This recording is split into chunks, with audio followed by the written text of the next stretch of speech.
Over the weekend, China launched another crew of taikonauts to its space station Tiangong.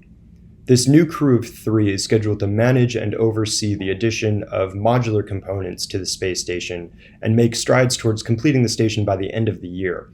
It's a pretty accelerated and aggressive time frame for such a large and intense project. China intends to have crews continuously inhabit the station and has scheduled new crews to travel up to Tiangong and back on about a 6-month basis. Tiangong itself is particularly important to China as they've been excluded from participating aboard the International Space Station and a lot of the experiments that happen there. Tiangong is essentially the only way that the Chinese space program can explore long-term human spaceflight and rehearse all of the activities that come with that experience. China hopes to use this station to accomplish several operational goals, such as validate complex activities like rendezvous between Tiangong and other satellites, the docking process between those two, refueling, resupply, those types of activities that China needs to practice and develop expertise in as they plan and consider deeper space missions. The new modular sections that the current crew is tasked with bringing to the station are essentially going to serve as laboratories that will host scientific experiments, which China hopes can lead to breakthroughs in technologies, not just for future space experiments and future space exploration, but that can improve life on Earth. Tiangong also carries with it some astropolitical cachet that allows China to present an alternative for those who seek a partner to host space activities.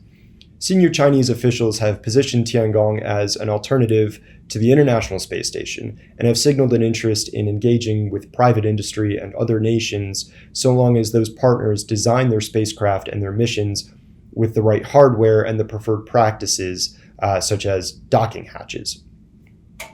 The construction aboard Tiangong happens at an interesting time as states around the world are examining or re-examining their goals for long-term human presence in low Earth orbit. The rise of commercial space titans has upended much of how we think about doing things in space, getting to space, and the human presence in orbit really is no exception here. Commercial habitats in low Earth orbit are more clearly on the horizon than they perhaps ever have been. NASA itself remains extremely committed to keeping the International Space Station in orbit until 2030, but at the same time, the agency has awarded contracts to a handful of US space companies to develop commercial destinations in low Earth orbit. Funding these space habitats now is intended to ensure that when the International Space Station does have to be deorbited, there's a continuous US-led human presence in orbit and there's no gap between when the ISS comes out and these new stations go up. NASA is supporting these initiatives essentially to ensure that the US maintains a leading role in shaping the commercial industry and commercial industry practices in low Earth orbit. There are currently very few rules and guidelines for commercial and private space actors. Therefore, there's a lot riding on establishing patterns of behavior and expectations of behavior in space.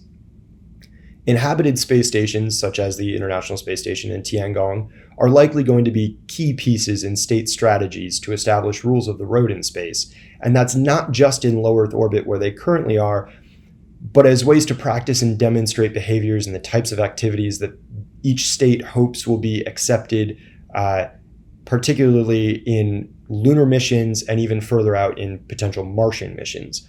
These stations are test beds, and it's not necessarily a space race as we've seen it in the past, but perhaps more a behaviors race as states practice and demonstrate behaviors and attract partners that adhere to those behaviors and build a critical mass of this is the established correct way to behave in space.